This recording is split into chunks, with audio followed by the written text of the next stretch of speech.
All right, ladies and gentlemen, this is the April 18th, 2023 special meeting of the Montgomery Independent School District Board of Trustees. I'd like to call the meeting to order. Please join me in the Pledge of Allegiance. I pledge allegiance to the flag of the United States of America and to the republic for which it stands, one nation under God, indivisible, with liberty and justice for all. Honor the Texas flag. I pledge allegiance to thee, Texas, one state under God, one and indivisible.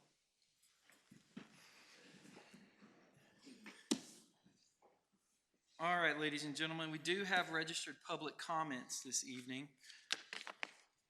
For special meetings, at all of our board meetings that are special meetings, public comment is limited to items that are on the agenda posted with notice of the meeting.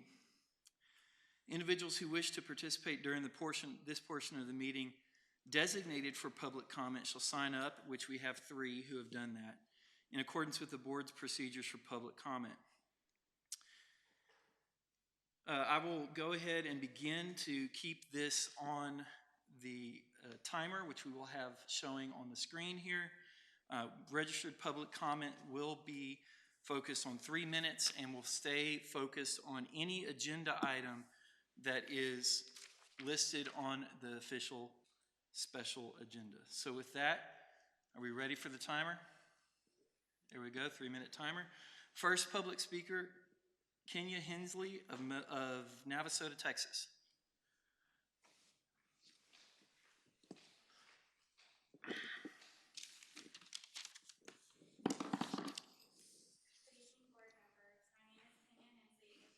Again, you may be aware that the recommendation to terminate my probationary teaching contract is on the agenda to be voted on tonight.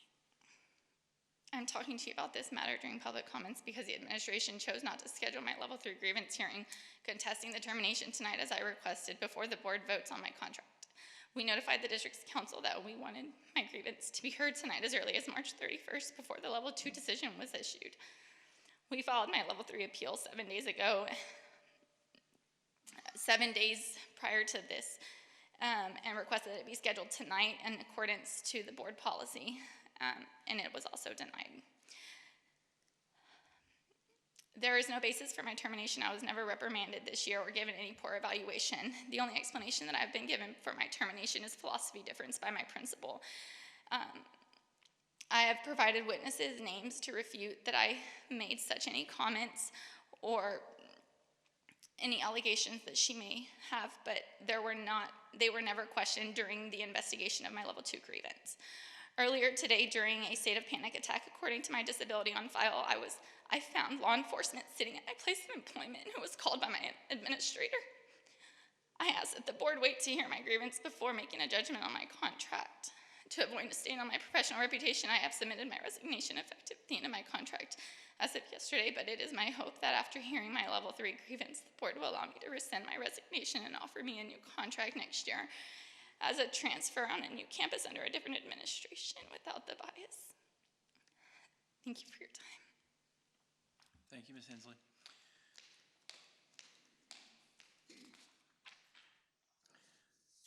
Next registered public speaker is Aaron Folkenroth of Montgomery, Texas. I wanted to take this time to read an email that I sent to Ms. Hensley recently, and to let you know, I can't think of another time I felt the need to send a teacher an email because of her level of dedication, but I wanted to read this to you. And it said, I wanted to let you know that I sent a shout out to the school this weekend. I think the school needs to know how much I appreciate your dedication and support of your students. I specifically mentioned that you made an effort to go to the baseball game that had several of your students playing to show your support outside of the classroom, along with the support you give within the class. That type of effort to go above and beyond to be there for your students is unlike anything we've experienced from any teacher before. I kept it brief, so hopefully it gets included in your shout outs. Just in case it doesn't, I wanted to share it with you directly. Beyond the brief mention to the school, I wanted to let you know that we have appreciated you so much this year. You've been the best teacher Rex has had since we moved to Lincoln. So many times The school has seemed cliquish and hard for a student that was an outsider. He came in as a third grader from another state to fit in with both students and teachers. There were many times I questioned our decision to move our family here because I felt Rex's education was impacted so negatively as a result of the move. That changed because of you. You have made Rex feel welcome and like you truly cared about his success from the first day of school this year. I have expressed my disappointment with the gifted program at the school many times over the past 3 years in various surveys with no apparent changes as a result. It has always felt like GT was just busy work since it has been a poorly thrown together project with no real purpose. The program definitely hasn't helped him grow. Thankfully, we haven't had to rely solely on the GT program this year. You identified both his strengths and his weaknesses early in the year, and you have challenged him in ways he hasn't been challenged previously. Your effort to teach to his abilities has not gone unnoticed by us because his growth has been evident. I love that your classroom and teaching style has not been static, but it has been geared to the individual needs of each and every student in your classroom. All that being said, to let you know that you are a huge asset to the school and MISD. Thank you for everything you do. So I looked at the agenda, because I always do, to see if there's anything on there that I need to come to these board meetings. And so I was very shocked to see that Ms. Hensley's contract is up for possible termination. It will be a huge disservice to the students in this school district if she is not a teacher. I cannot tell you how much myself as a parent, have appreciated having her teach my son, and to learn that it's a philosophy difference that is the reason she might not be a teacher in this district at a time when teacher shortages across the nation are unheard of, that it's willing to give up a great teacher because of a philosophy difference seems unacceptable. Thank you. Thank you, ma'am.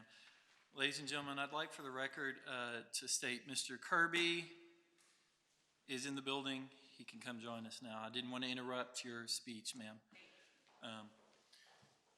And Mr. Kirby was in the building for all public comments. I just want to mention that.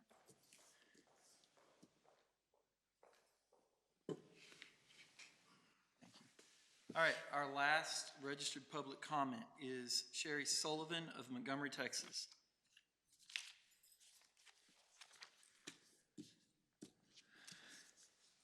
Hi, good evening. First of all, I'm going to apologize. I wasn't aware that I was going to speak today, so I might be all over the place, and I didn't have an email. But I do want to start with saying I've been in Montgomery for 30 years. I've got 4 kids of my own, and I've got 5 grandkids. 4 of them are still in Montgomery School District, and this is the first time I've ever felt the need to address the board because you guys do an excellent job, and you've always been fair, and we appreciate that. This time, I really hope that you take this matter into consideration. Ms. Hensley has been absolutely terrific. I would have never guessed that this would have happened at the end of the year. This is by far this is my son that's in her class, his favorite teacher, and it's not just that she's very nice and supportive. She has pushed him more than any other teacher. His test grades have skyrocketed. He's levels above 5th grade now. And he's extremely proud of that, and he knows it's because of Ms. Hensley. She has really pushed him. Like Aaron had suggested, a lot of them just found out today. The parents don't know that this is going on. A few of us did find out, mostly through teachers and stuff that we were friends with. I do sub at the school on occasion. And there are other teachers that are on her side, but they are afraid to speak up. There's some that have some comments that could be made if they were asked, but they are afraid to speak up. Had it been known to the teachers, I promise you this room would be full. I can't think of one student in there that's parents would not be on her side for what she has done for this class. This is her first year at Montgomery, but it was an exceptional year.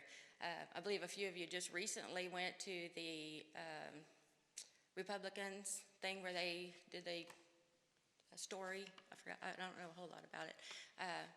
both of the top people were from her class. It's not surprising whatsoever. That is very strong. She has a very strong commitment to her students. I actually have 4 of her students on our baseball team that my husband coaches, and we're constantly talking about what a great teacher she is, and she comes to support them as well as many other students in her class in different activities that they do. She's very supportive. I see I only got a few seconds left. I want to end with, would you guys please consider not taking this teacher's livelihood away. She's got ties to the community. Her husband's a police officer here. Is very strong ties. Don't take her livelihood. Okay, let her stay in Montgomery. We need her. Thank you, Ms. Sullivan. There are no further registered public comments. As per our agenda, the board will go into closed session as authorized by the Texas Open Meetings Act for the items listed on our agenda, and we will return to take actions necessary. We'll be back shortly. All right, folks, we are returning from the closed session of the special meeting for April 18th, 2023. We do have a few motions to take, and so board members, are there any motions you would like to make? I move to approve the recommendation of the superintendent as presented to renew the probationary contracts for a 1-year period. Thank you, Ms. Turner. Is there a second? I'll second. Ms. Porton seconds. All those in favor? Aye. Opposed and abstained, the motion carries unanimously. Is there another motion? I'd like to make a motion to approve the recommendation of the superintendent as presented to renew the probationary contracts as term contracts for a 1-year period. Thank you, Mr. Dennison. Is there a second? Second. Thank you, Mr. Kirby. All those in favor? Aye. Aye. Opposed? Abstained? That motion carries unanimously. Is there another? I move to approve the recommendation of the superintendent as presented to renew the term contracts for a 1-year period. Thank you, Ms. Turner. Is there a second? Thank you, Mr. Robb. All those in favor? Aye. Opposed and abstained. We're getting through it, folks. Hang in there with us. Is there another recommendation? I'll make a motion to approve the recommendation of the superintendent as presented to renew the district non-certified employee contracts for a 1-year period. Thank you, Mr. Dennison. Is there a second? I'll second. Thank you, Ms. Turner. All those in favor? Aye. Aye. Opposed and abstained, that motion carries unanimously. Other motions? Yes, sir. I'd like to make a motion to move that MISD accept the resignation of Kenya Hensley. Is there a second? Thank you, Mr. Kirby. Is there a second? I'll second. Thank you, Mr. Hopkins. All those in favor? Aye. Opposed? Abstained? That motion carries unanimously. And last but not least, is there another recommendation on the bottom? I move to approve the recommendation of the superintendent as presented to hire professional personnel on a probationary contract for a 1-year period. And is there a second? I'll second. Ms. Turner and Mr. Robb, thank y'all very much. All those in favor? Aye. Opposed and abstained. Ladies and gentlemen, that concludes the special meeting.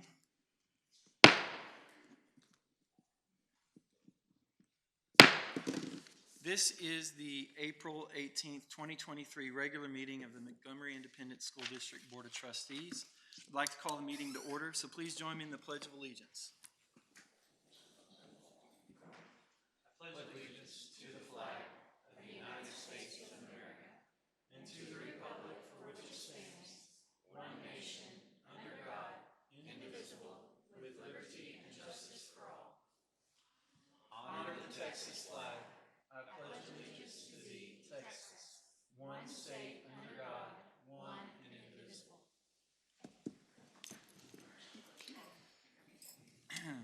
All right, thank you, ladies and gentlemen, for being here tonight. Dr. Morrison, item 3 on the agenda, special recognitions and presentations. Do we have any? Yes, Dr. Fuller, thank you. We have a number of amazing employees and folks that we want to recognize tonight. We're going to ask Justin Moreno, our Assistant Superintendent of Communications Government Affairs, to launch us with our recognitions. Thank you, Dr. Morrison, and good evening, board. As Dr. Morrison mentioned, we have a number of recognitions.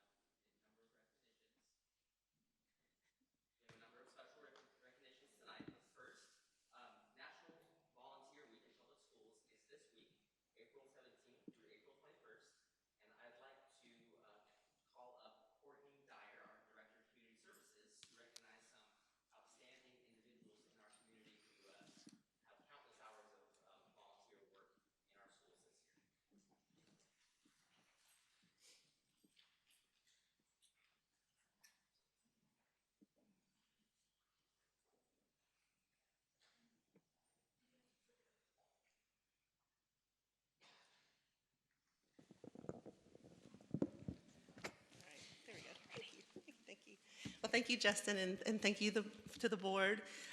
Like he said, in honor of National Volunteer Appreciation Month, I do have a special group of volunteers that we'd like to recognize, none other than our fabulous watchdogs.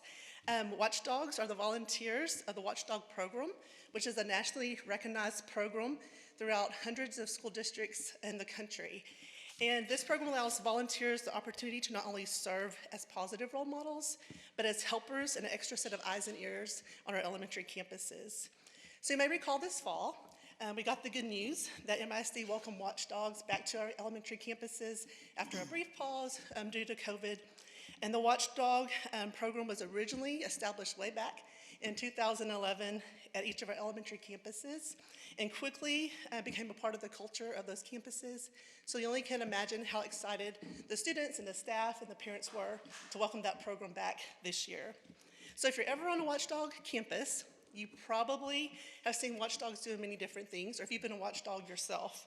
They're either greeting students at the door, saying the pledges on morning announcements, high-fiving and giving smiles as the kids go down the hallway, playing kickball at recess, opening milk at lunches, patrolling the entrances in the hallways of our schools, helping students in their classrooms, and maybe even sorting paperwork in the front office to help those ladies there. So in September, we welcome new Watchdogs as well as the previous Watchdogs at our MISD Watchdog Kickoff informational meeting that was very well attended. And we're proud to share that at the conclusion of this school year, we'll have had just a little over 250 Watchdogs volunteer at elementary campuses. So tonight, we do have some of our fabulous Watchdogs joining us. So if you're a Watchdog, would you please stand?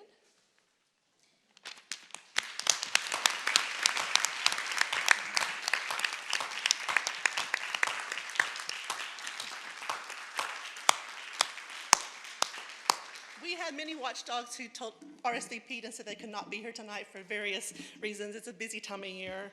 But we just want to thank you for sharing the most valuable thing that you can probably share with others, the gift of time. Thank you for sharing that with our students and our campuses. I hope you know how much you and the other volunteers make an impact on our campuses and for our students. So, thank you. They're amazing. And at this time, I think we're going to grab a picture. We're going to do that at the end.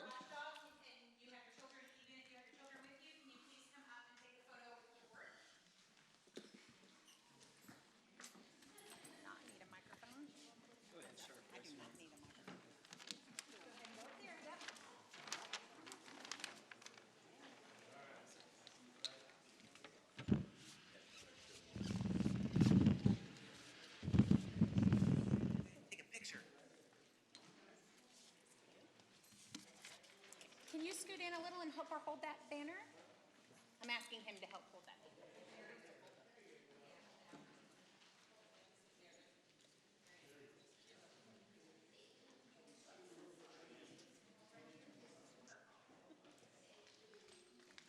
Hey, everybody. 1, 2, 3. Good job. Thank you, Watchdogs.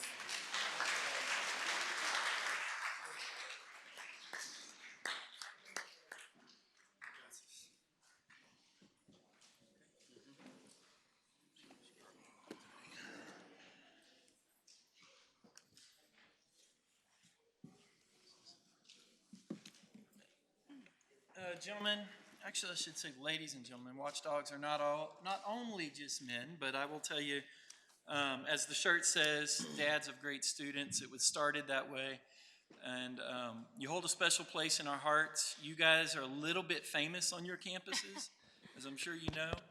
And the work that you're doing is providing an excellent influence. And so from the bottom of our hearts, thank you for everything you do for our campuses. They wouldn't be the same without you. So let's give them a round of applause one more time, please.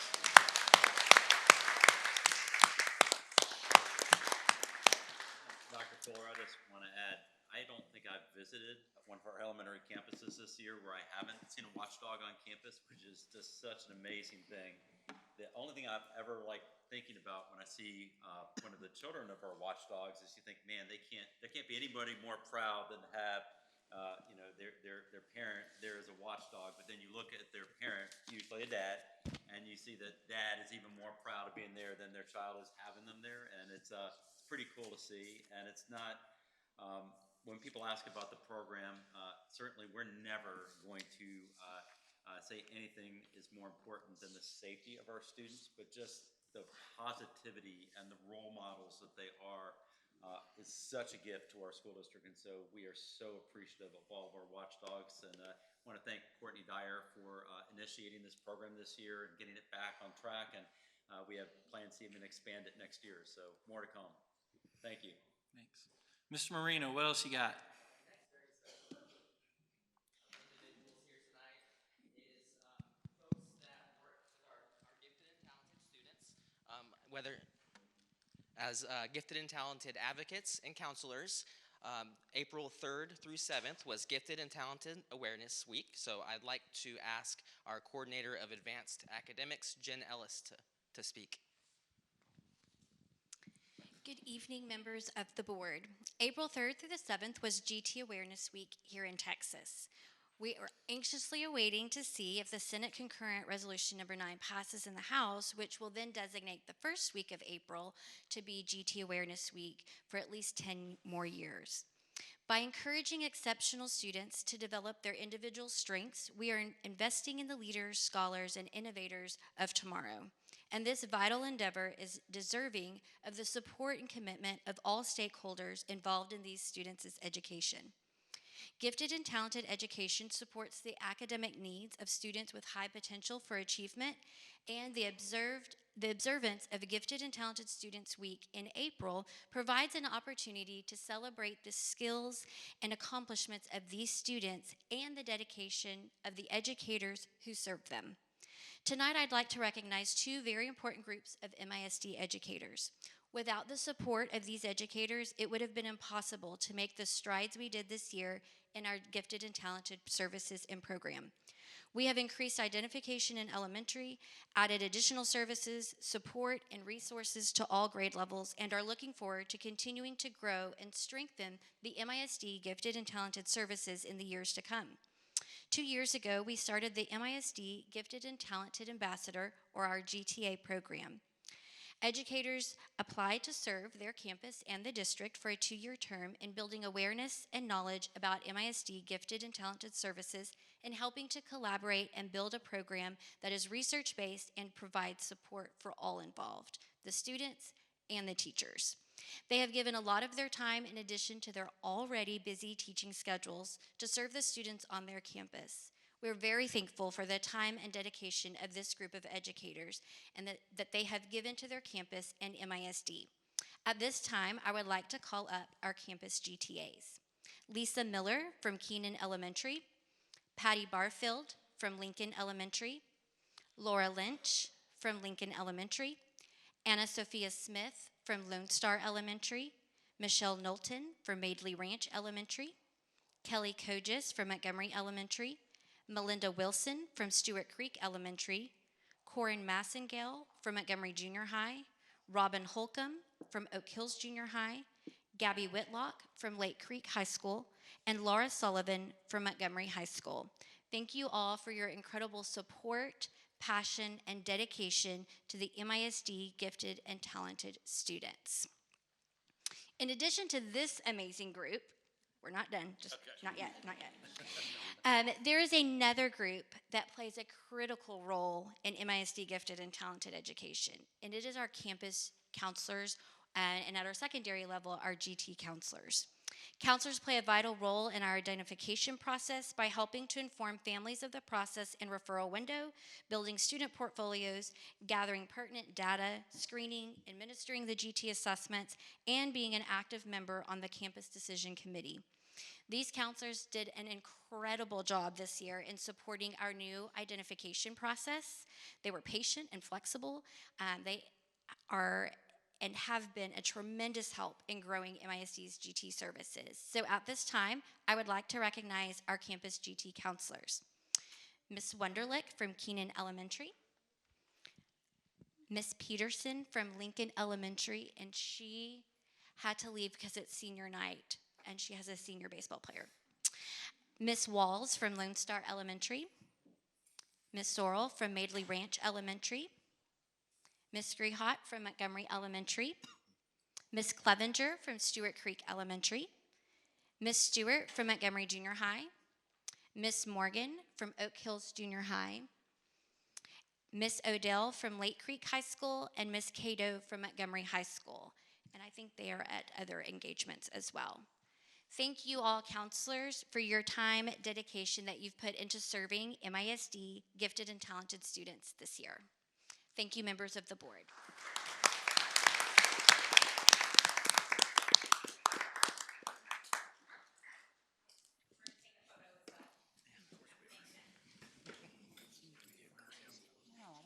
I think we have some of our principals in attendance. So if our principals are here, come on down and get a picture.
What?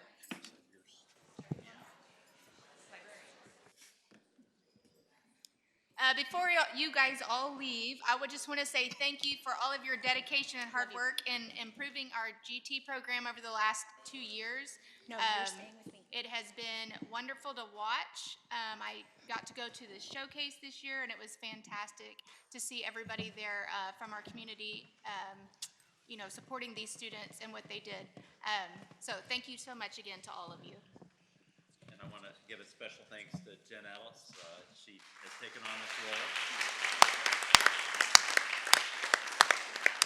From the growth of the program, to the commitment, to the professional development of our team, there's been so many things happening. And again, like I said with Watchdogs, it's going to get bigger and bigger and better and better. And that doesn't happen without great leadership from our campuses, from our counselors, and from Jen Ellis and the team here. So thanks to all of you. All right, I bet there's more, Mr. Marino. Last and certainly not least, we have another amazing group of individuals, and that's our school librarians. So I would like to invite Miss Patty Barfield, our outstanding librarian from Lincoln Elementary School, to come up. Hello, I am Patty Barfield, the librarian at Lincoln Elementary. Thank you all for having us here today. The librarians are so grateful for your recognition and for the dedication that you serve for our students. We really appreciate it. When you ask any of the librarians, what's the best job in the whole world? We will all say, being a librarian. It's the best. We get to talk about books. We talk about books to students, and we talk about books to each other, and we talk about books to anybody who will listen to us talk about books. But libraries have changed a lot since I went to school in the 1900s, so it's changed quite a lot. Reading was pretty much where libraries stopped. But thanks to our campus and district administrators, we have been able to move libraries to be relevant learning spaces. Our libraries have robots and 3D printers.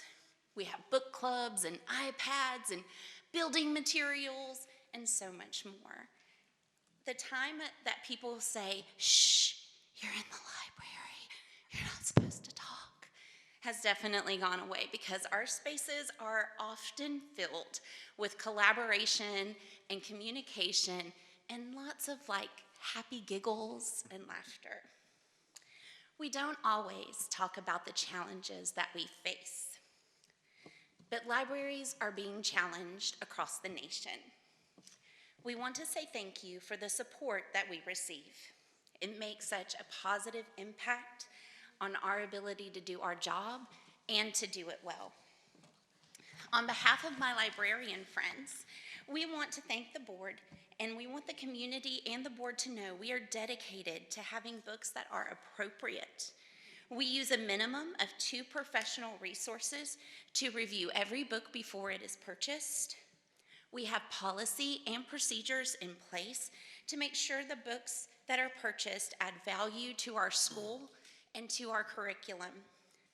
We also consider the age appropriateness of those books as well.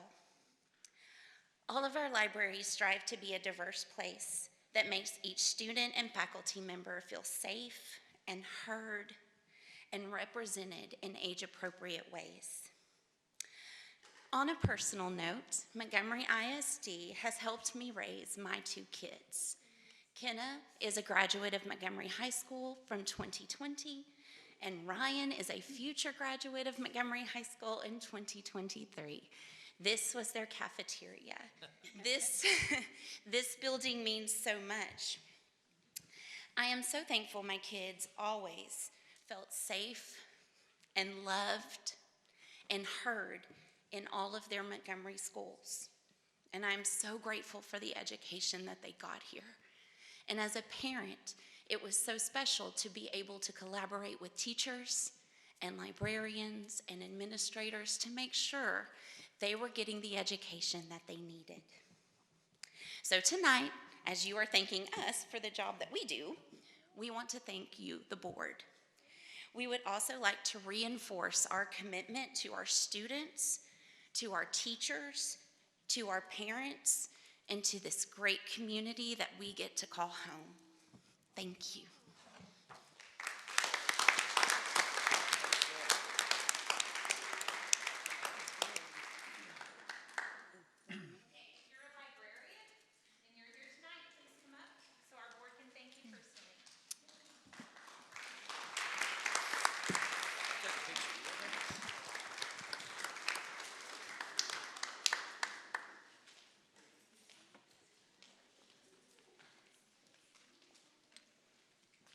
Center this time? Yeah?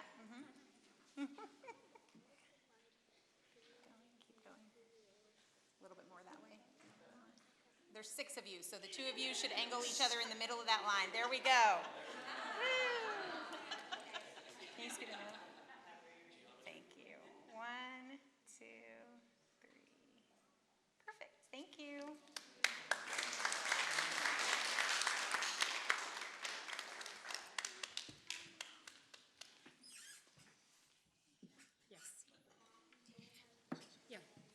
My best friends as a teacher were the librarians, and I can name them all. I mean, they helped me so much in my curriculum with my kids. And as a substitute, when I get somewhere early, I'll always say, could I go wait in the library? And they always say, yes, it's the friendliest place to be. Thank you. Ms. Parton, I want to echo that. As y'all were coming up, 4 of you have been deeply involved in my own children's ability to read, and I want to say a sincere thank you. You're giggling. I know you know who won when I saw that. But I get a little sentimental when I talk about librarians. I will correct one thing in Ms. Barfield's comments. I was visiting a library yesterday, and I was told to be quiet. So, It's got more about Dr. Fuller than it is the librarian, I'm sure. So, again, thank y'all for all that you do. And just really quick, Tuesday nights, usually about this time of the month, there are many, many board meetings all across the state of Texas and across the country. Libraries have become very much a part of board meetings in very strange and odd ways that are not what we're accustomed to. I want to thank the leadership, talent, passion, dedication of our librarians, because what Patty said is absolutely the same on every campus. They care so much about the books that we put in front of our children. They care deeply about that connection of bringing that passion for reading to our children. And they are amazing teachers. And I think one of the most exciting parts of our bond project is we're going to have a chance to refurbish some of our older libraries and match the quality of the libraries to the quality of the librarians we have in Montgomery ISD. So thank you. All right. Are there any other additional special recognitions, Dr. Morrison? There are not, and I think the best gift we can give to some of our employees and our volunteers is to give you the gift of time. So you can certainly hang out for the rest of the meeting, but we would recommend that you go home and spend some time with your loved one and friends and go read a good book. All right, thank you, ladies and gentlemen. Thank you.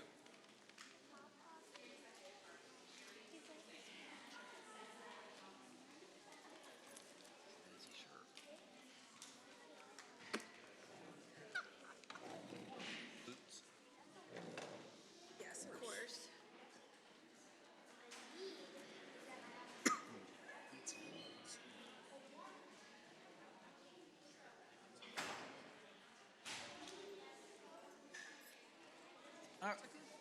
All right, folks, moving on in our agenda, item 4, public comments. This is a regular meeting. The board does adhere to certain policies and procedures for public comment in a regular meeting. The board will hear comments from the audience only during the public comment period of the meeting. Individuals wishing to speak may have their name added to the topic and registered list of public speakers prior to the start of a board meeting. The board will allot 3 minutes for tonight's public comment for each speaker. Each speaker is allowed a maximum of 3 minutes to address the board. Please respect the privacy of others and refrain from identifying students, employees, or other community members by name. In fact, as the presiding officer tonight, if we do start naming students, employees, and other community members, I will stop the comment. The board requests that comments on any subject, whether positive or negative, be courteous and respectful. Disruption during the meeting will not be tolerated. All right, folks, we have 4 registered public speakers. First up, do we have a timer, Ms. Teal? There we go. Thank you. First up, Kenya Hensley of Navasota, Texas.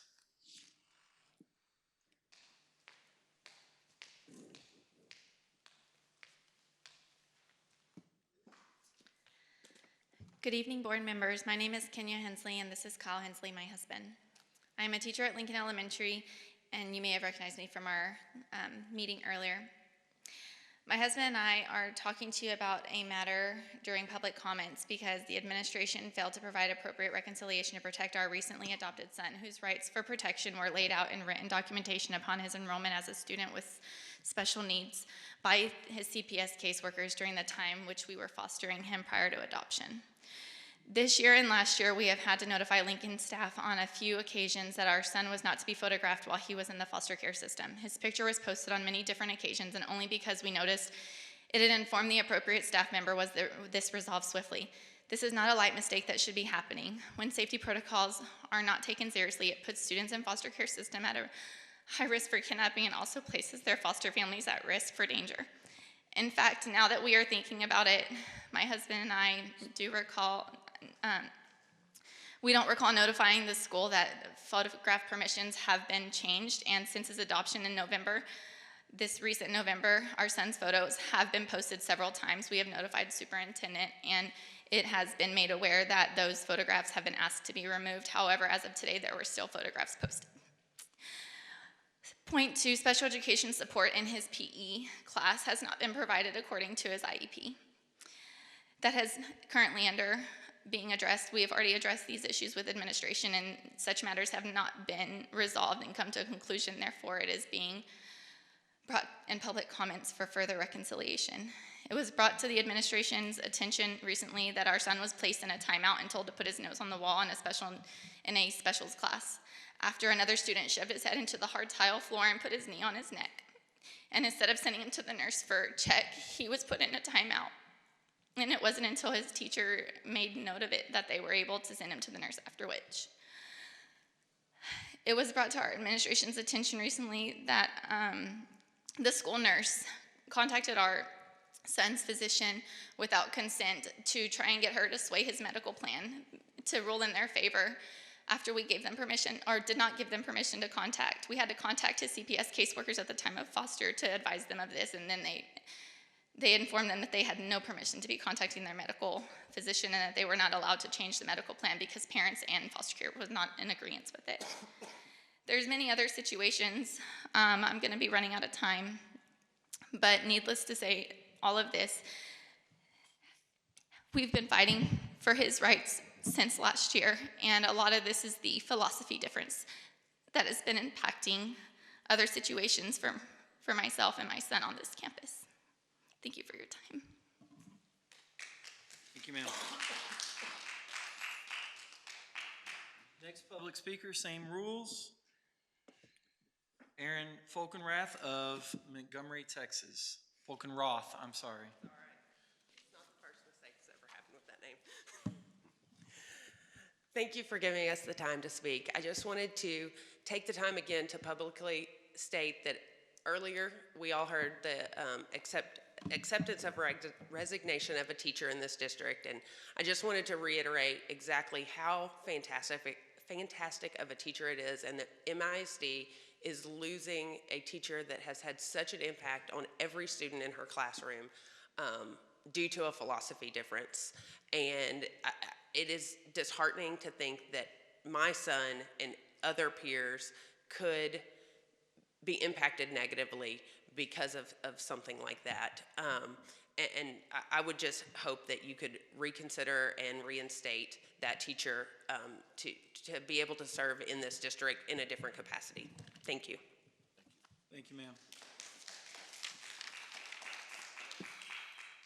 Third speaker, Sherry Sullivan of Montgomery, Texas.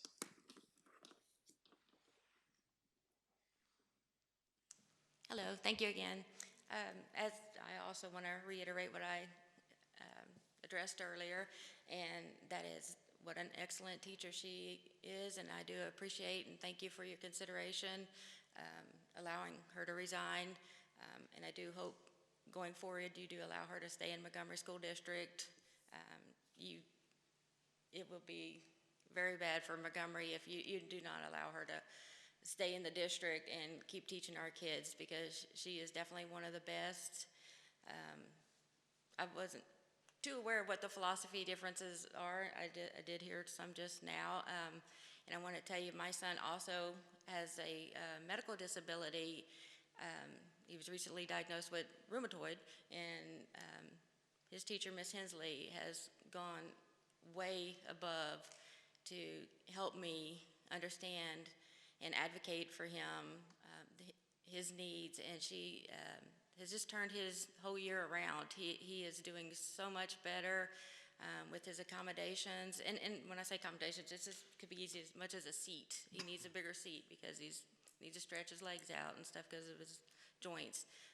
But I didn't know any of that going into this because I never dealt with it, and she walked me through all that. So I obviously have the same philosophy as her. So I appreciate her philosophies. So again, I just reiterate the need for her to stay in the district. I really hope you consider that. All right, thank you. Thank you. Last registered public speaker tonight is Chrissy Dugan of Montgomery, Texas.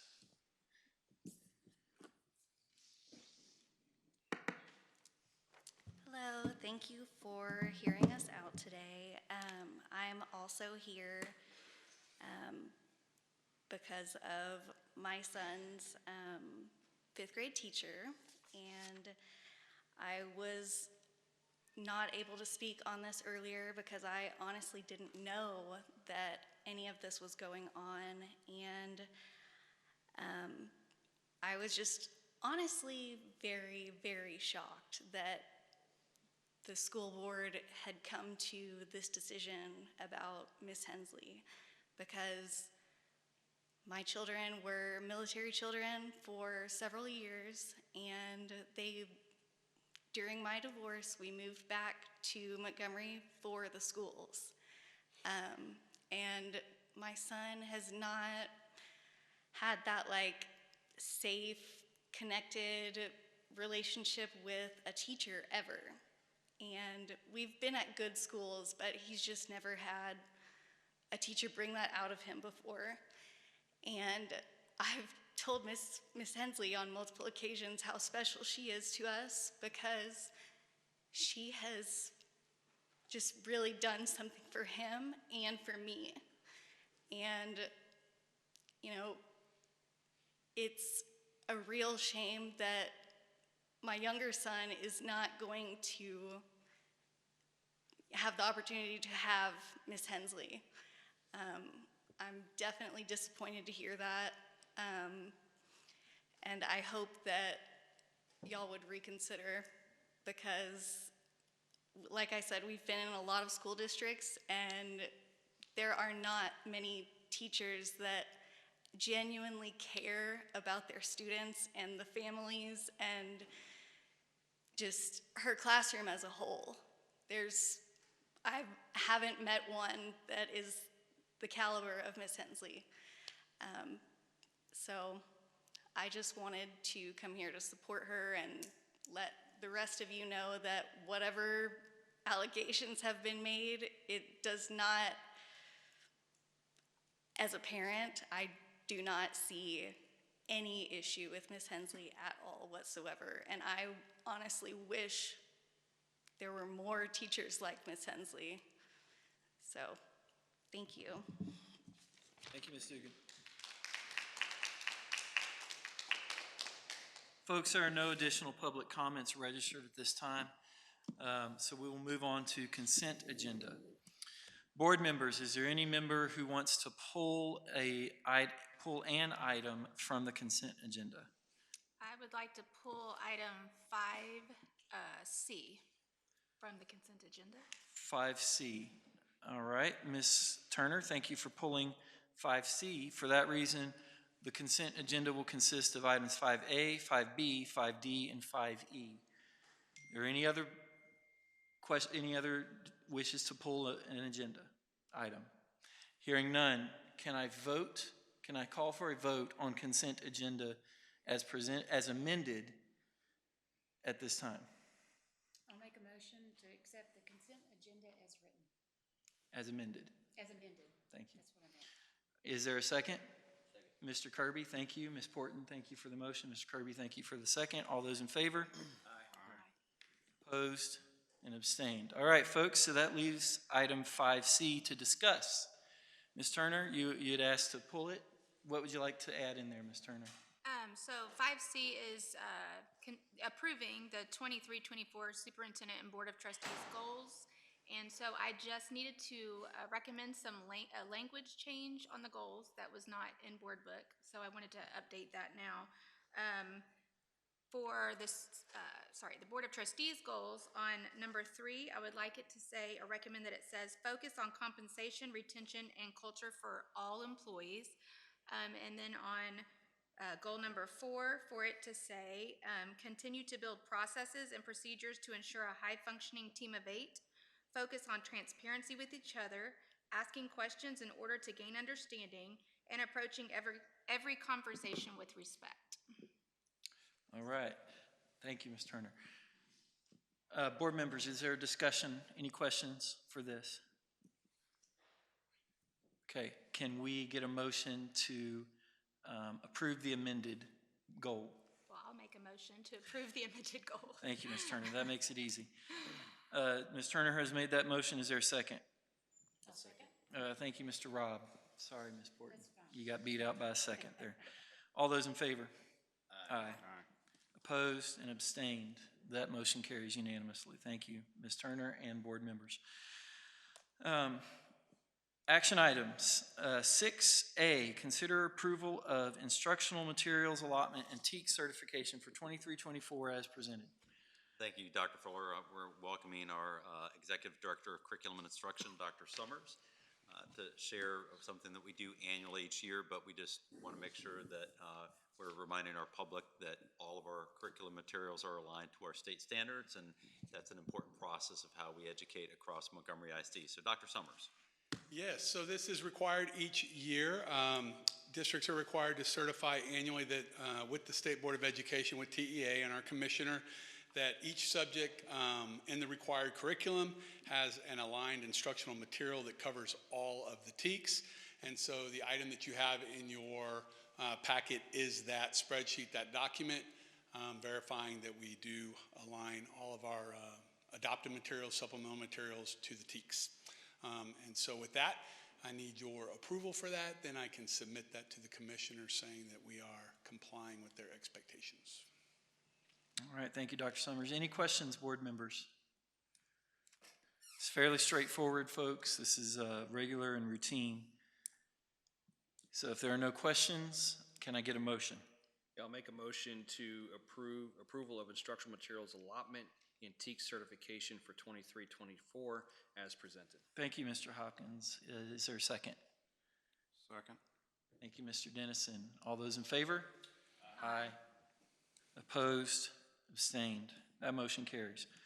Thank you, Dr. Summers. I bet you're up next. Yeah, I'm just going to hang out. We're coming on. Actually, I've got one item in there before you.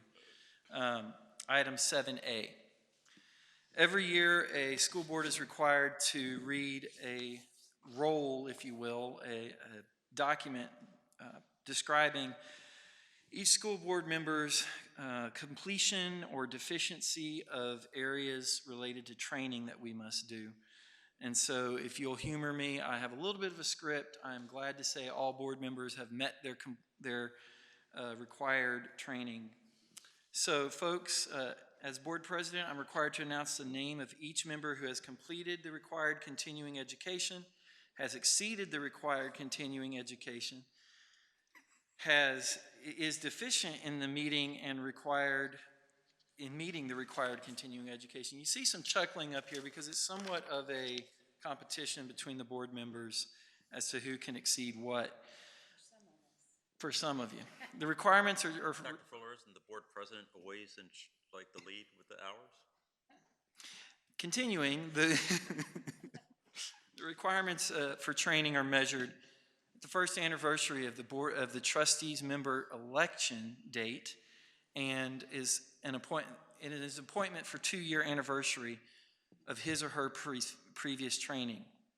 There are 8 training areas for board member continuing education: local district orientation, orientation of the Texas Education Code, post-legislative update on the Texas Education Code, team building, additional continuing education, evaluation of student academic performance and setting goals, identifying and reporting abuse, trafficking, and other maltreatment of students, and school safety. To the extent applicable to each board member, I will announce the completion or deficiency for training.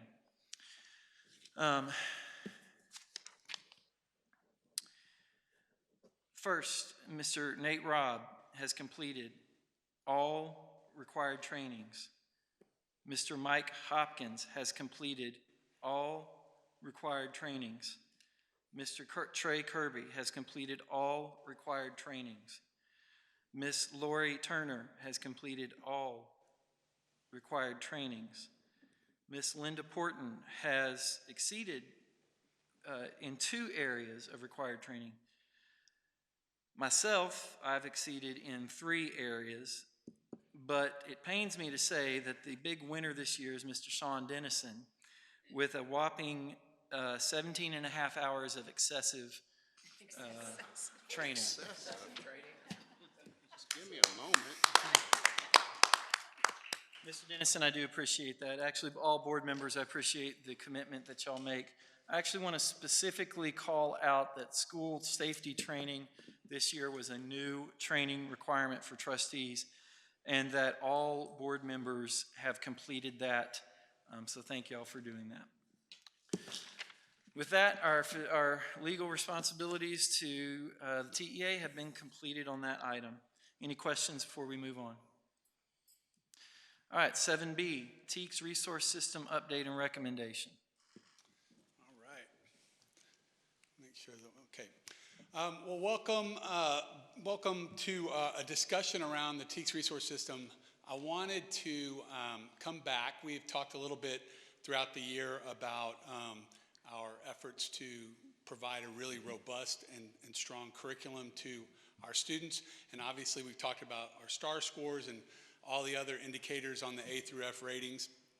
One of the things that we endeavored to do last year in the district was to look at a curriculum audit and find out where are the areas of strengths in the district, where are some areas we need to grow. And one of those from the curriculum audit indicated that especially at the secondary level, we have some gaps. We have some gaps around access to curriculum, access to things like scope and sequence that are current and updated. And so we had a couple of things that we did. So I'm going to walk you through the process on that and let you know why we as a curriculum department are recommending and moving forward with the TEKS resource system as that support tool for our teachers.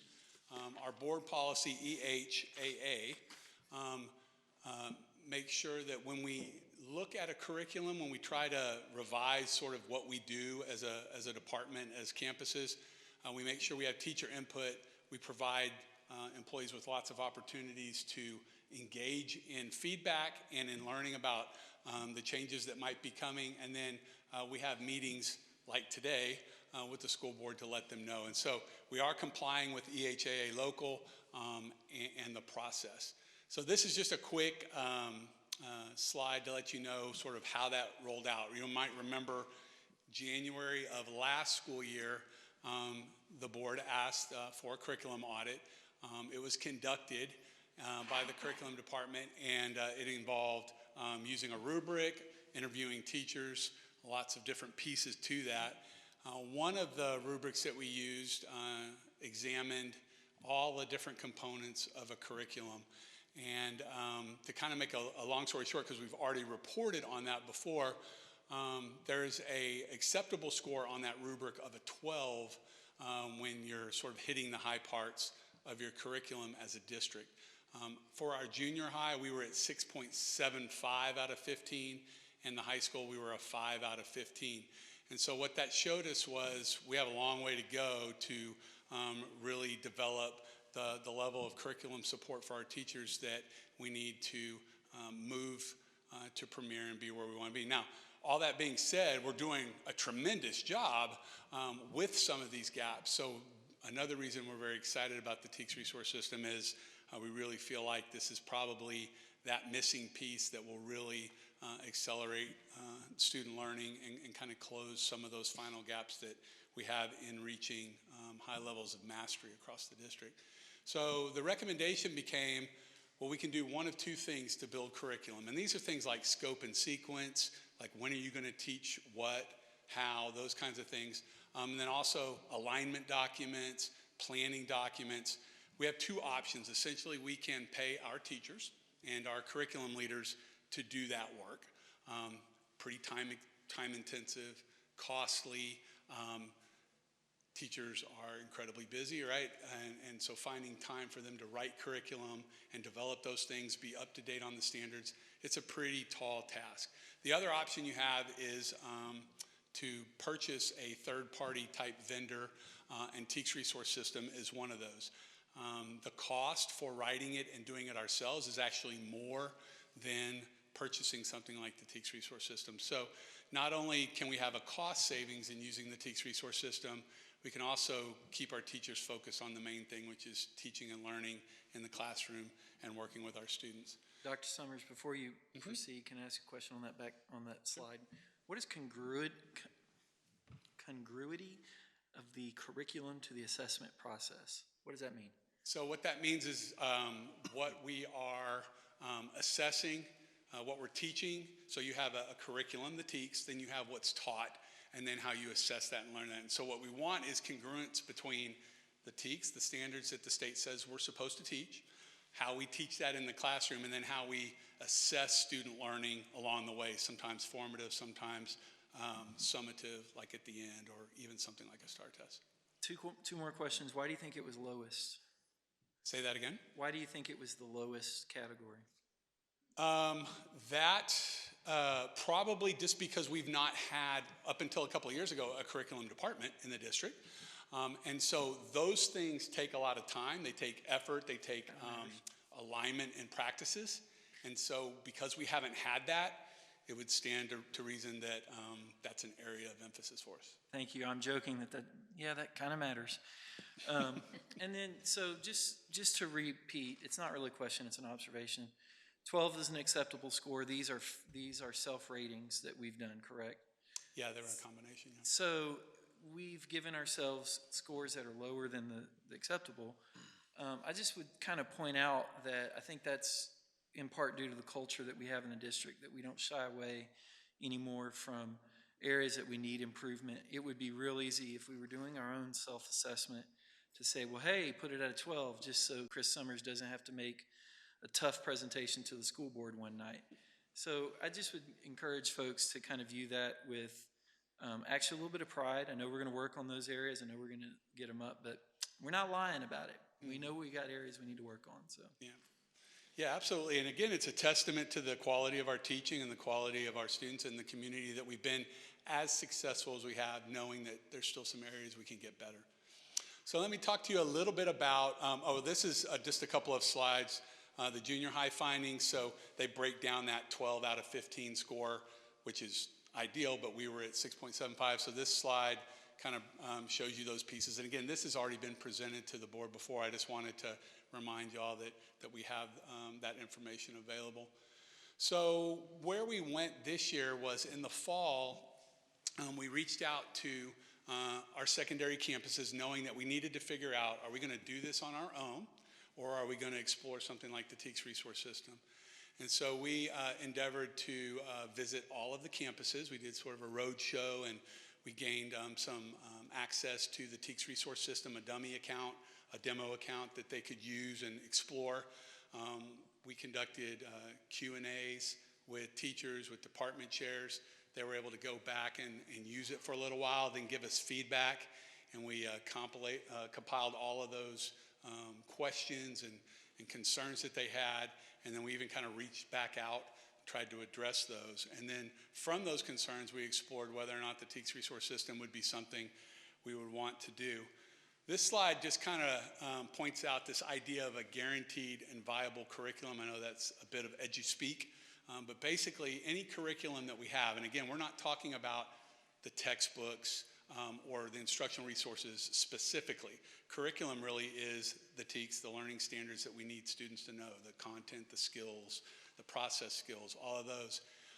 When we think about that, it means guaranteed means every student in Montgomery ISD will receive that curriculum. Viable means it's taught in a way, presented in a way that teachers have access to it so that students can get it. So one is that it's available, one is that it actually occurs and happens. And I use this slide only to kind of illustrate, we talked with teachers about that. That little center bullseye or that center white ring is really what we're talking about. It's if you're going to have a guaranteed and viable curriculum for a school district, you've got to have a scope and sequence. When are we teaching what? And for how long? You've got to have alignment documents. You've got to have instructional focus documents that help teachers plan.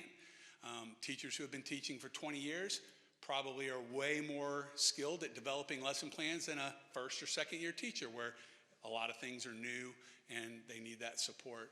Alignment to curriculum and instruction and assessment, and then access for parents and those kinds of things. So that's really what we're talking about with the TEKS resource system, is how do we make this curriculum guaranteed and viable. So I want to highlight a few things around the TEKS resource system that I think will excite y'all as well.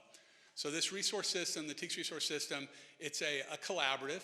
It's across the state. There's around 85% of all Texas school districts use the TEKS resource system.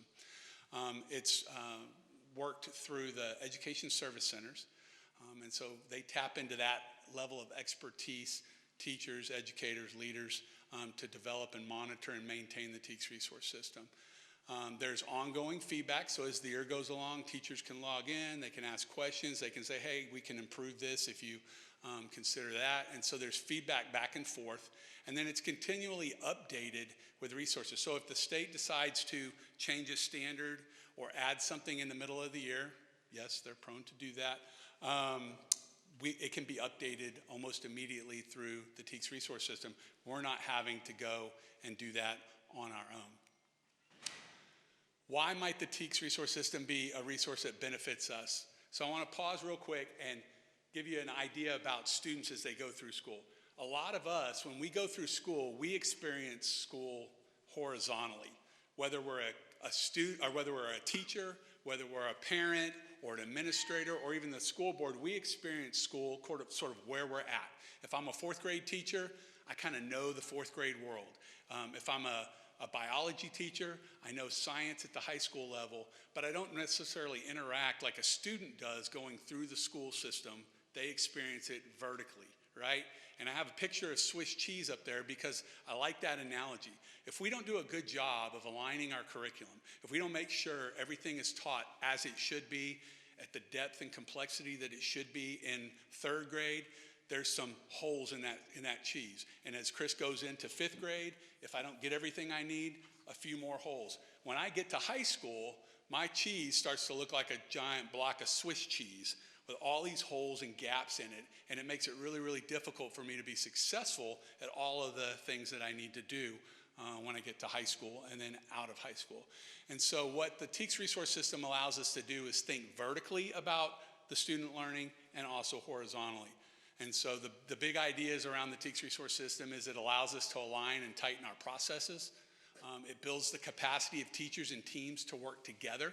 So we know that professional learning communities is a big focus for us in Montgomery. We want teachers collaborating. We want them working together. This is a great tool to be able to help them to do that. It helps them stay on top of changing and updating standards. And then there's also this piece where students are thoroughly prepared along the way. So we know that as they go through, these items, these content have been aligned. And so this slide just sort of points out what are those things. On the right-hand side, just to save a little bit of time, the TEKS resource system provides us with a vertical alignment document. So I can know that a standard that I'm teaching in sixth grade, I have documents that tell me what does that standard look like when it was taught in fifth grade. So if I have like 6.12 as a standard, I can look and see what it is as 5.1. I can see what it was at fourth grade if it's linked. I can also see how students are going to need to use it in seventh grade and eighth grade. So we have this verticality now as a tool that helps us make sure the students are learning what they need to learn. There's a TEKS clarification document. Believe it or not, the standards are many in the state, and they're hard to know all of them at the level that we need to. This TEKS clarification document is another tool that teachers can access that helps them understand the standards at a very deep level. We have a year at a glance document. Currently, our MACs, we build those ourselves.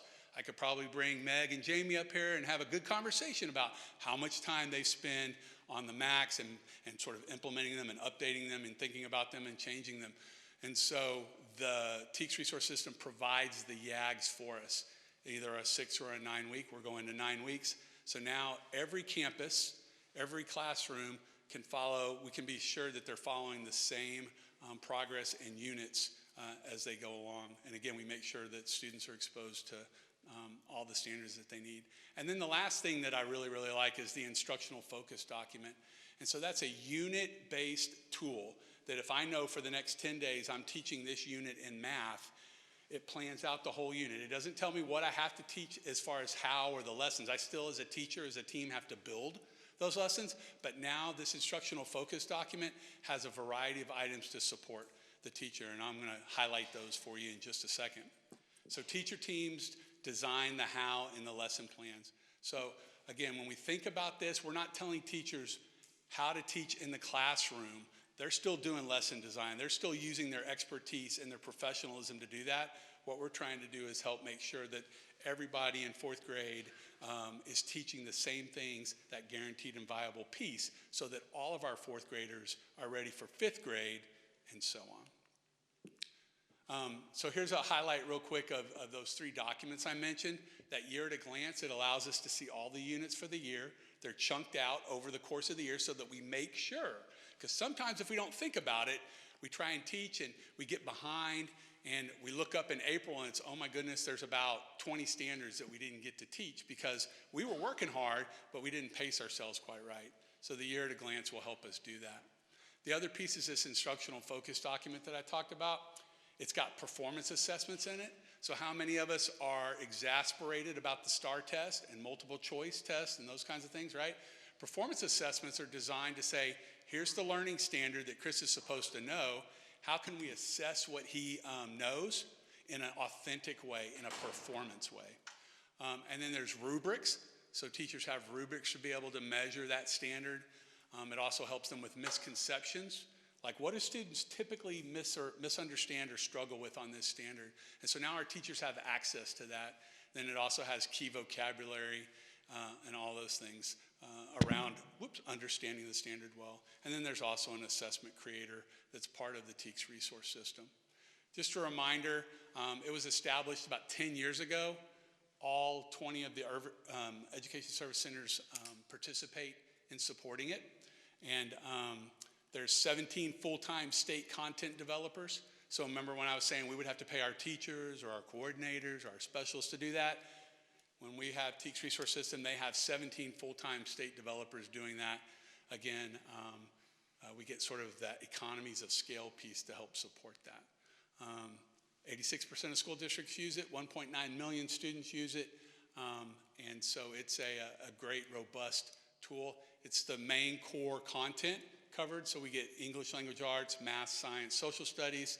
There is Spanish language arts and reading components. And we can also add anything we want into it. So if we have, say, our aquatic science, I like to pick on aquatic science, a great class. But we can take and build materials for that and load it into the TEKS resource system. So it's not just whatever TEKS resource gives us, we can actually add some things to it as well to support that.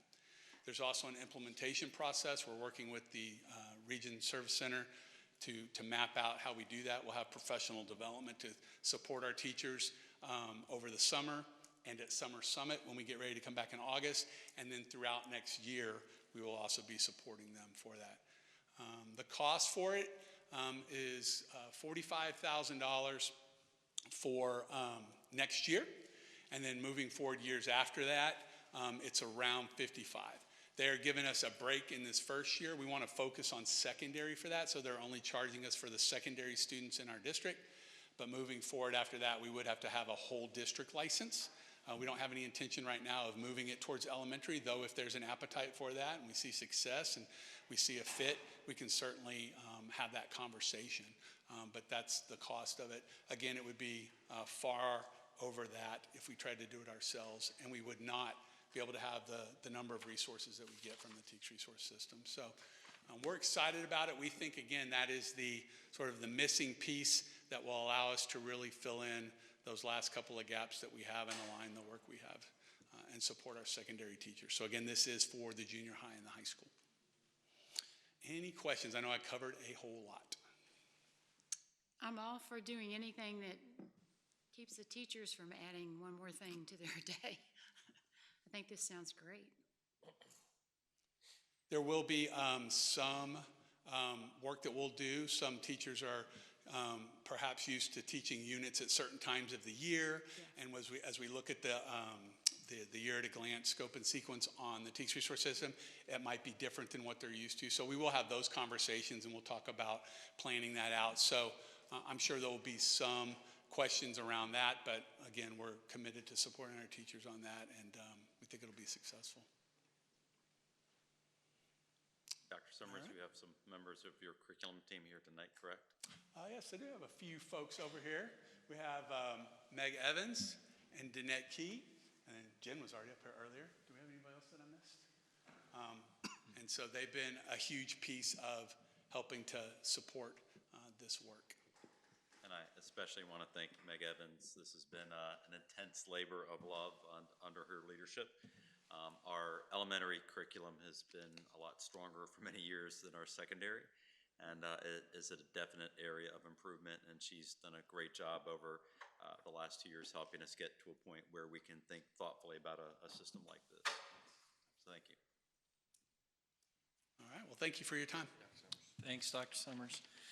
All right, moving on, information item 7C, goal 4, Human Resource Department update.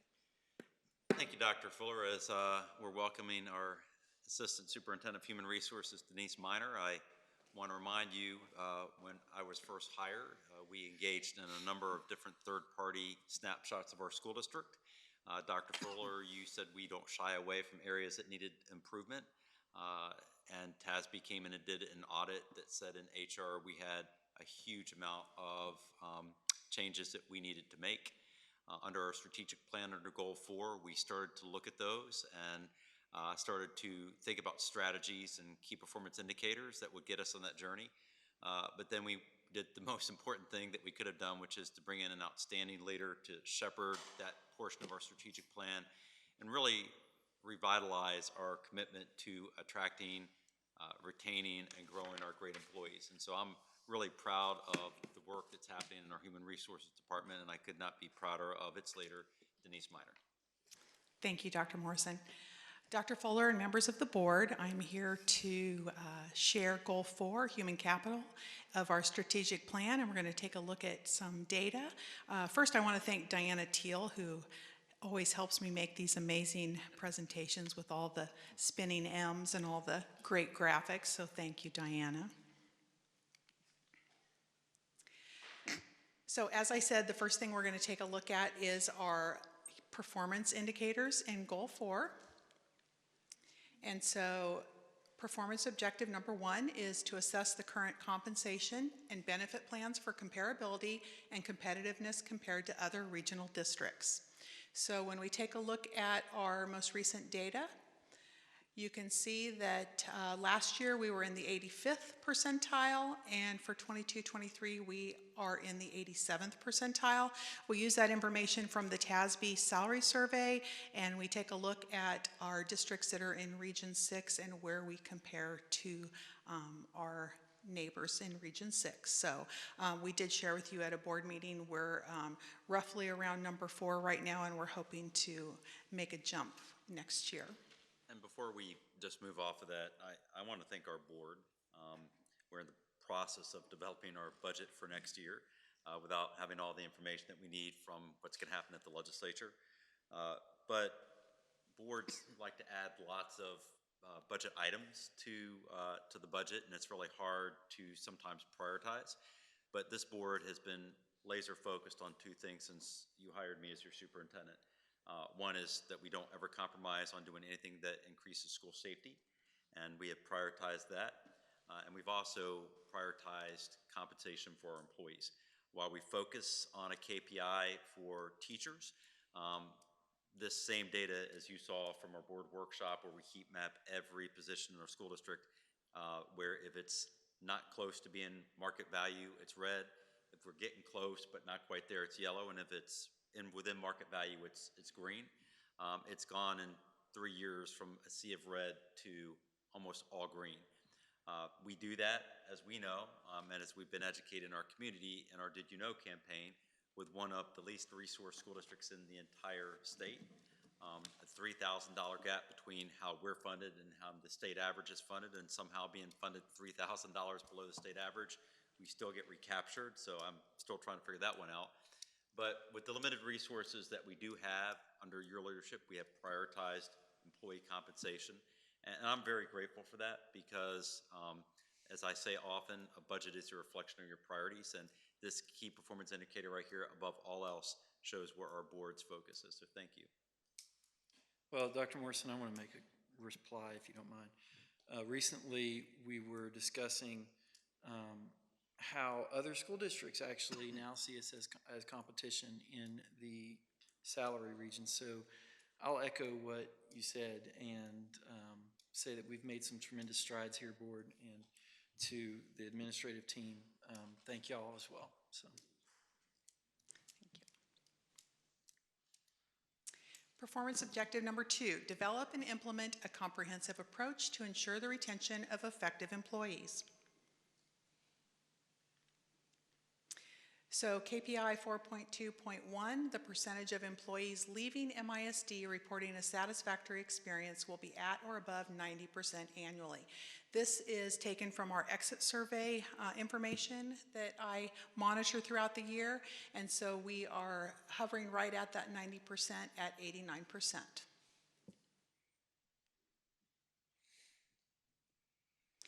When we look at the retention percentage of effective employees with 1 to 5 years of experience, this is a look at our administration, and you're going to notice over the next few slides that we did take a dip of about 3 to 5%.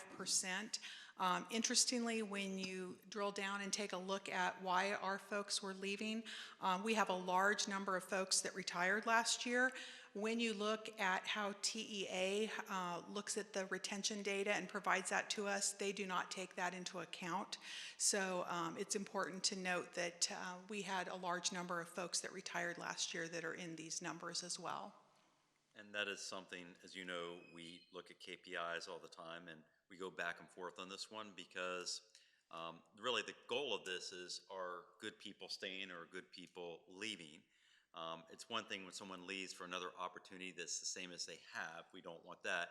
If somebody after many years of excellent service decides it's time to retire, and actually we have a lot of teachers or administrators who actually start to lose money by continuing their employment because they've maxed out. We're not sure that really gets to the heart of what we're trying to measure here. So as you know, we tend to take our key performance indicators you saw under goal 1. When we hit them all this year, we raised the level for the KPI. This one we're going to have to think about. We're reticent not to continue doing it the way we're doing it because we want it to reflect the way TEA measures this, but actually that's caused us to reach out to TEA. Matter of fact, I was doing that this afternoon about, is that really the right measure? Because it should capture what you're trying to measure, not retirements. But until they change it, we're probably going to keep it this way. So. When we look at teachers with 1 to 5 years experience, we retained 83.39%. And when we look at our support staff and paras with 1 to 5 years of experience, we retained 74%. Next, we take a look at retention for those that have 6+ years of experience. With our administration, we retained 74.51%. Our teachers, we retained 85.45% with about 20 teachers that retired. And then our support staff and paras that have 6+ years actually made a jump, and we retained 81.58%.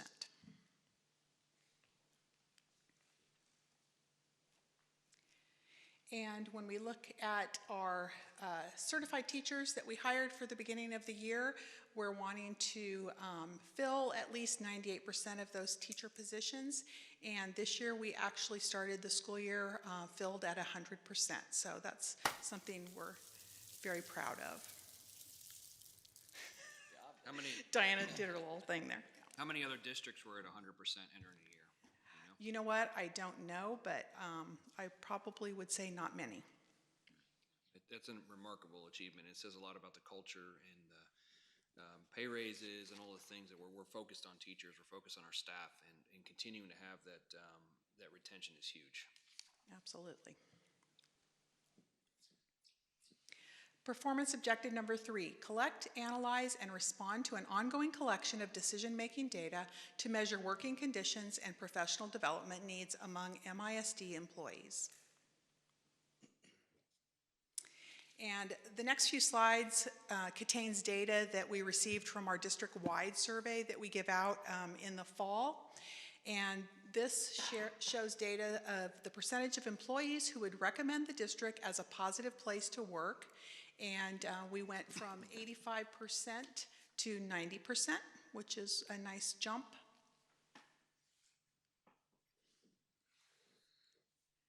The percentage of employees who indicated they have been provided training to meet the current requirements and expectations of their job. And again, this was something we really looked at last year because if you'll note, the baseline was at 69%. There are a couple slides in which professional development is discussed, and you'll see a jump, and we really attribute that to the summer summit that we had that provided just a ton of PD for our staff, and then the concerted effort that we have had most recently throughout the year for PD for our staff. So that is recognized, and our staff is happy about that, and we're glad that we've jumped so much up to 80%. Performance objective number 4, develop professional learning supports and resources to enhance employee capacity and opportunity for growth. The number of employees reporting they receive relevant job-embedded professional development will increase by 3%. And again, this is another data point where our baseline was at 74% and we jumped that up to 80%. And again, I think that's due to the multiple options our staff had this year for professional development. 100% of staff will be evaluated on an annual basis using systematic, routine, and approved appraisal tools. We were almost there. We were at 98.6%.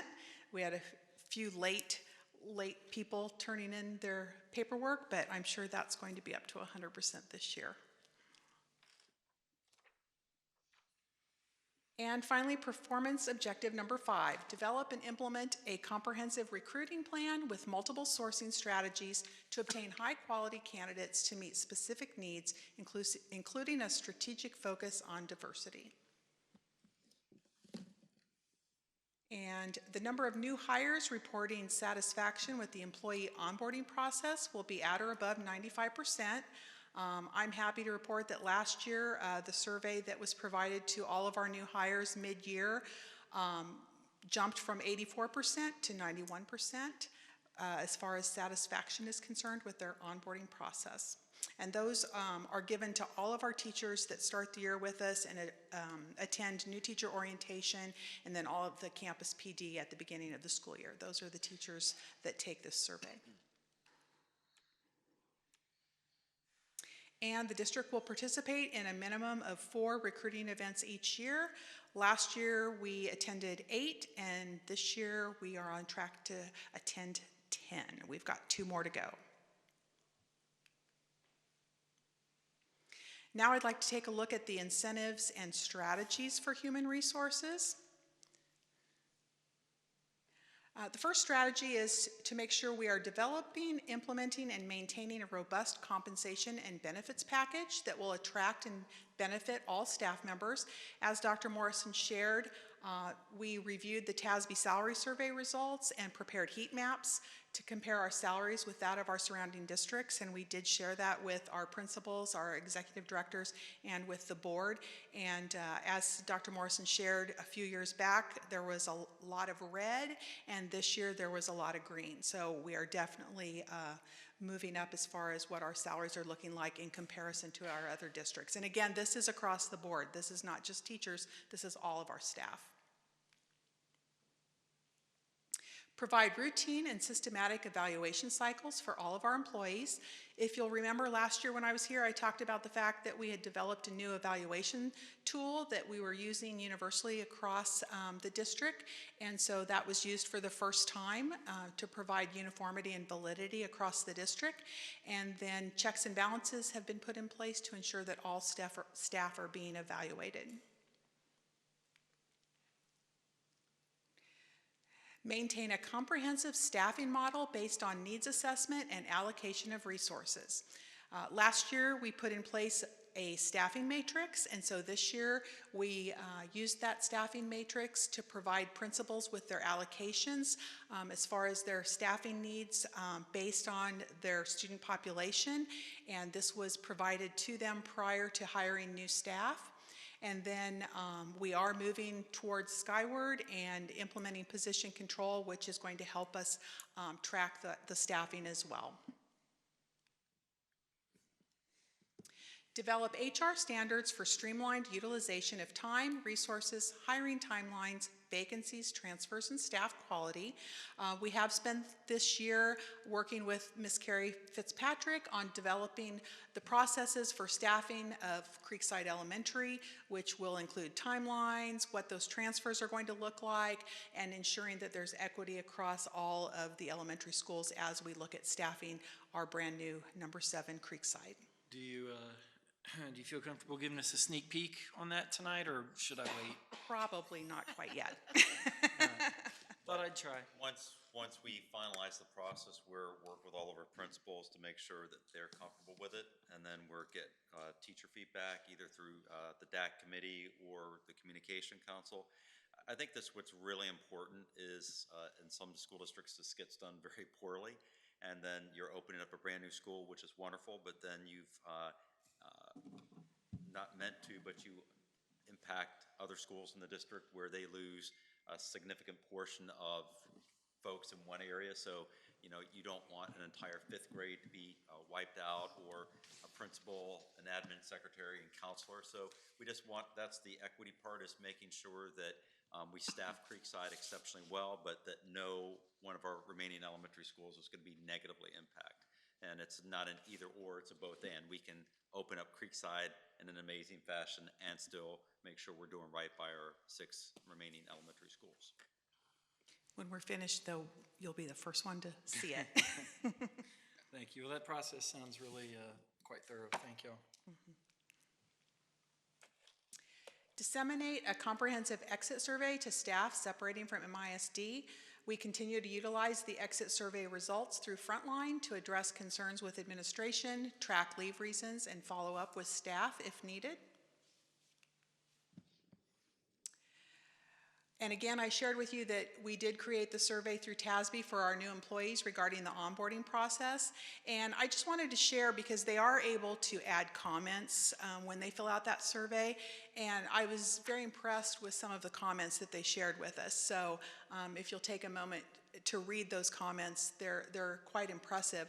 One that I just wanted to focus on was the one in the top from Lake Creek. This person said, I have had a great experience throughout the hiring process and my first semester here at MISD. This is my first full year in SPED, and everyone has been more than willing to answer questions or guide me whenever needed. It has been a few years since I have felt employed in a healthy work environment. As an educator, it is imperative that we have a healthy environment in our schools. This influences the successes of our students as much as it does our own.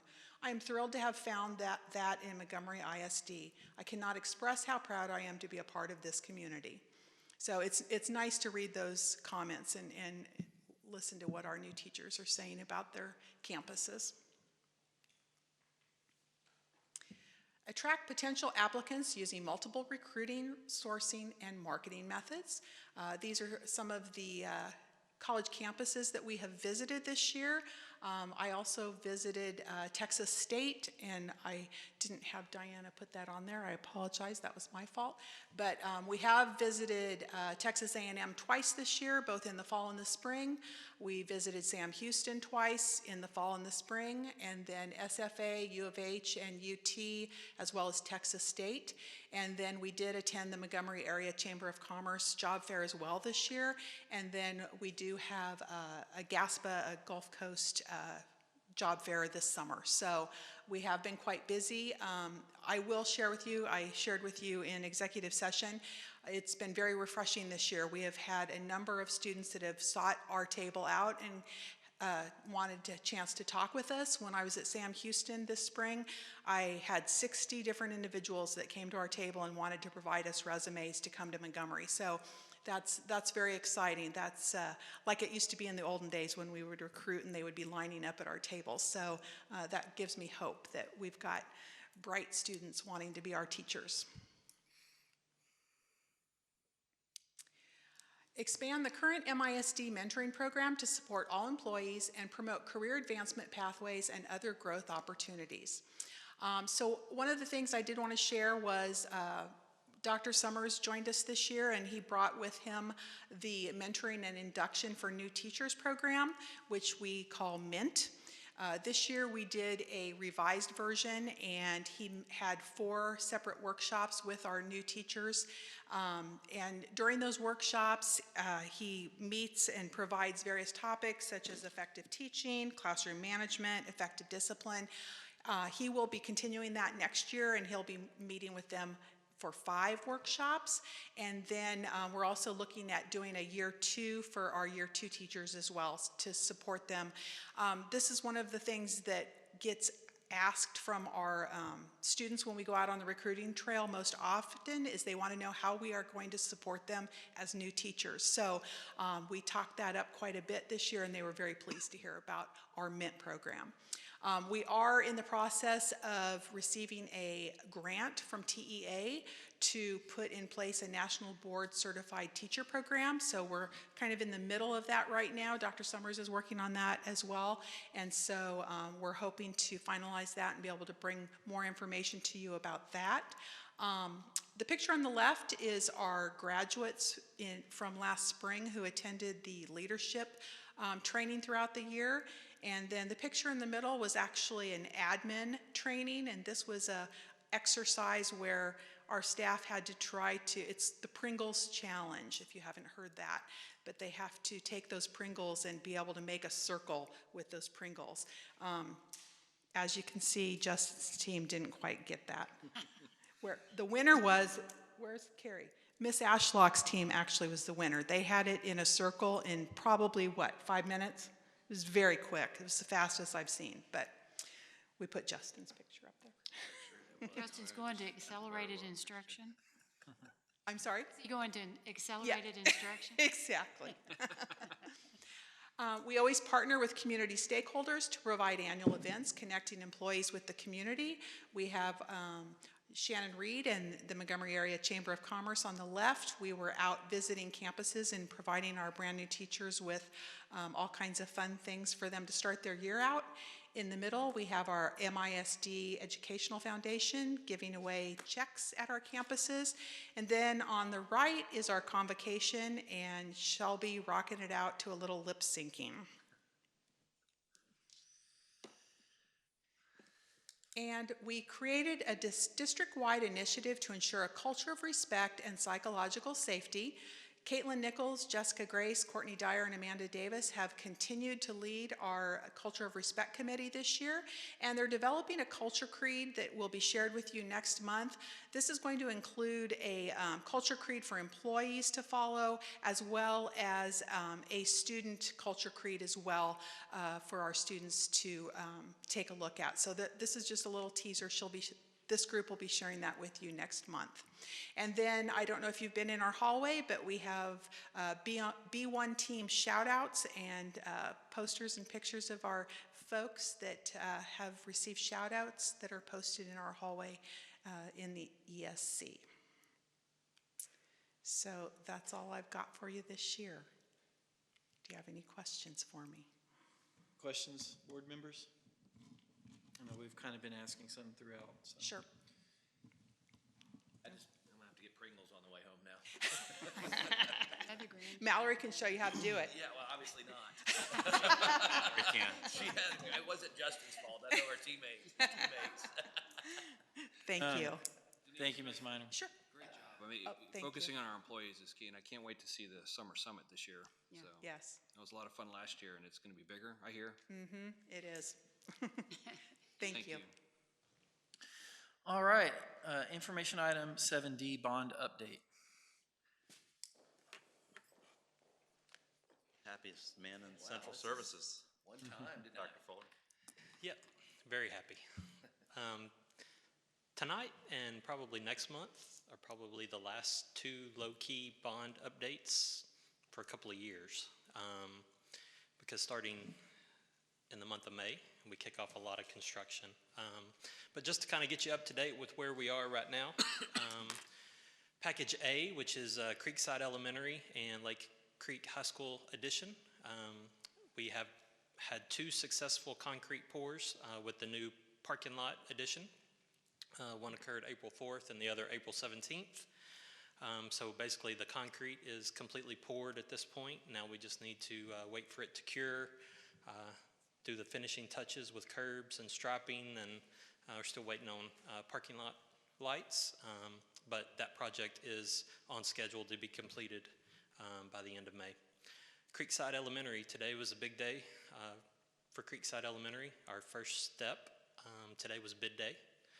So, you know, y'all had previously selected Pogue Construction as our construction manager at risk. Today, their subcontractor bids were due at 2 o'clock. So we will be bringing the guaranteed maximum price to you for your approval at your workshop on May 2nd. Tomorrow is a big day for Lake Creek High School addition because that is bid day for that project. And so we will also be bringing the guaranteed maximum price for your consideration on May 2nd. So we are making significant progress on those two projects with anticipating groundbreaking taking place the middle of next month. Package B, which is our Career and Technical Education Center and our Ag Science Center. With regards to the CTE Center, we have completed schematic design in Huckabee, and our team is starting design development.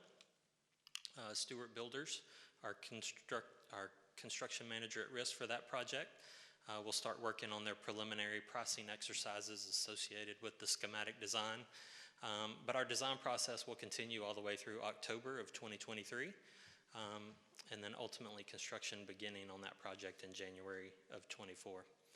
Our Ag Science Center, the design committee had their second meeting last week, so we're making good progress on that facility. I'll be excited to show you some updates on that in one of your future meetings.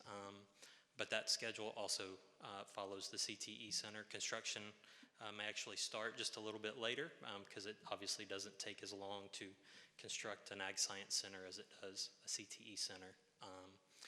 But it is tracking on the same schedule. Major summer work, Package C, is Montgomery Junior High, Montgomery Elementary, and Lincoln Elementary. This board approved the guaranteed maximum price in February.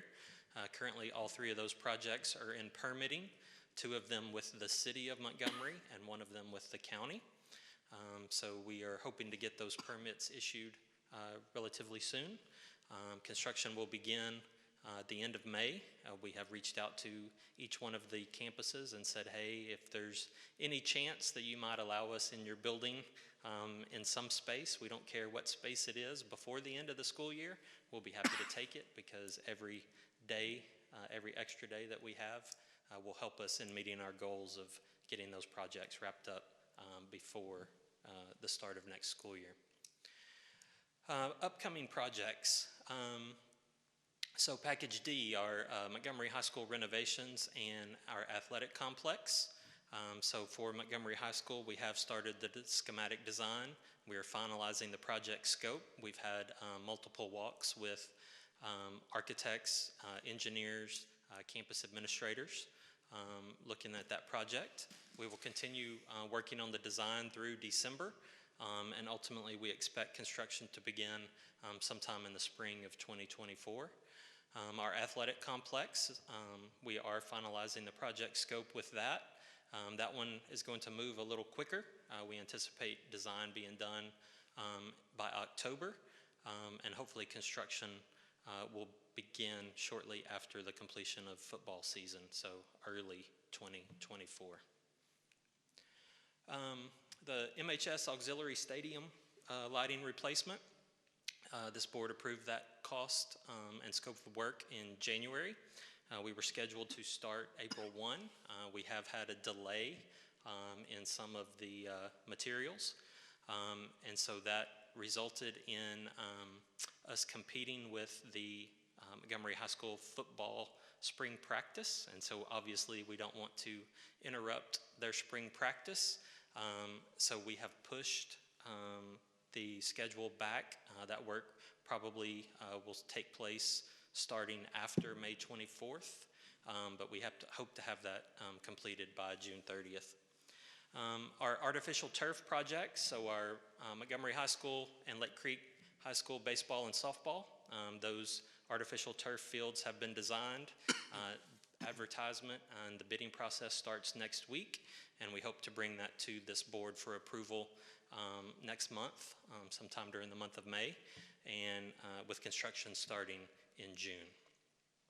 Same thing with the Lake Creek High School batting cages. We are through with that design, and it is following the same schedule, so advertising and bidding will start next week, with construction to start in June. So, like I said, not a lot of pictures and not a lot of cool things to look at right now, but here in the coming months, there's going to be so much activity all across this district. But I'll be happy to. Lennon, any updates on any interest rates recently? We have been in the market a little bit. As you are aware, this community approved $326 million worth of bonds. We had our first sale last June. We were in the market last week for our second sale. So we sold $126 million. Our first sale was $100 million. So we have $100 million left to sell in the future. And our preliminary rates were looking like they were going to come in a little north of 4%, 4.1% actually. But because of the great Montgomery ISD brand, we actually received a rate that was lower than 4%.